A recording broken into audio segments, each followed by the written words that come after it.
بسم الله الرحمن الرحيم فإن لم تفعلوا ولن تفعلوا فاتقوا النار التي وقودها الناس والحجارة أعدت للكافرين. But if you do not, and you will not, then beware the fire whose fuel is people and stones, prepared for the disbelievers. Tafseer by Numan Ali Khan. Then he says, فَإِن لَمْ تَفْعَلُوا. If in fact you haven't been able to do so thus far. Lam refers to the past. So if you hadn't been able to do so, acknowledging that this entire span of the life of the Messenger ﷺ, unsuccessful attempts have been made, nothing has been brought forward that can compete with this Qur'an. وَلَن تَفْعَلُوا. And then, so first there's a commentary about what's gone on so far, and now he says, and you won't be able to do so. So he not only comments on their failure in the past, but openly challenges them, guarantees them, you won't be able to do so. وَلَن تَفْعَلُوا فَاتَّقُوا النَّارَ الَّتِي وَقُودُهَا النَّاسُ وَالْحِجَارَةُ. Then protect yourselves, be cautious of, be fearful of the fire. This is also very beautiful and subtle. The Qur'an began, this surah began with people of taqwa. But taqwa of who? Of Allah. But it's clearly been demonstrated that these people at the point of no return have no fear of Allah. So now they can't be invited to the fear of Allah anymore. What are they invited to? If you can't fear Allah, then you know what? Why don't you go and try to protect yourselves from the fire? Here also there is sarcasm. In other words, how are you going to protect yourself? Go ahead, make all the precautions you can. It's coming after you. This surah also has a lot of sarcasm against kuffar. Already we learned, Allahu yastahzi'u bihim. Allah is the one making fun of them.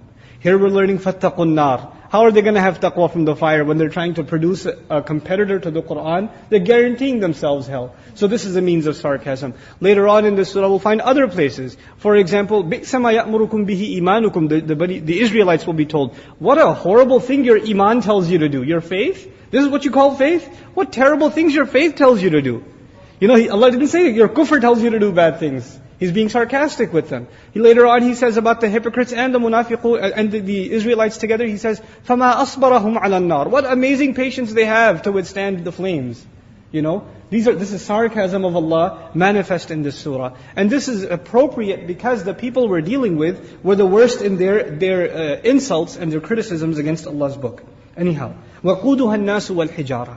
So why don't you protect yourself from flames, the fuel of which is people and stones.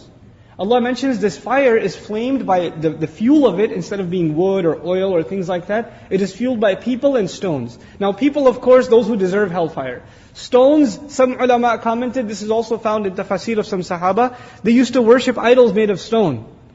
So you will burn along with your idols.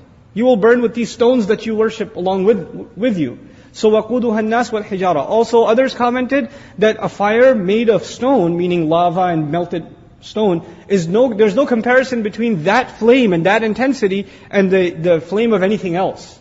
There's no real comparison. So Allah alludes to the intensity of this flame. Then He says, أُعِدَّتْ لِلْكَافِرِينَ. This has been prepared for al-kafirin, those who are bent upon disbelief, those who are deniers. I didn't get to mention this before, but the word kafir in Arabic comes from kafara, to bury a seed inside the ground. Kuffar in Arabic, which we know as disbelievers, that's actually in the Qur'an, in Surah Al-Fath, it's also used in the meaning of farmers. In the meaning of same word kuffar. Why? Because what does a farmer do? He plants the seed in the ground. The idea of calling a disbeliever kafir is that he already had the truth inside him before he even came to this earth. The seed of truth was already there. He buried it inside and never let it see the light of day. The light of Allah came and wanted to come in contact with the light that was inside him, which Allah describes as nurun ala nur. There's a light inside you, there's a light from Revelation, light upon light. That phrase you may have heard before, right? But this light inside of him, he buries it. Because he buries it, it's never able to meet that light, so this is called kafir. So u'iddat lil kafirin, if you want to look at a literary explanation, it has been prepared for those who buried the truth inside and kept it there. These are the disbelievers.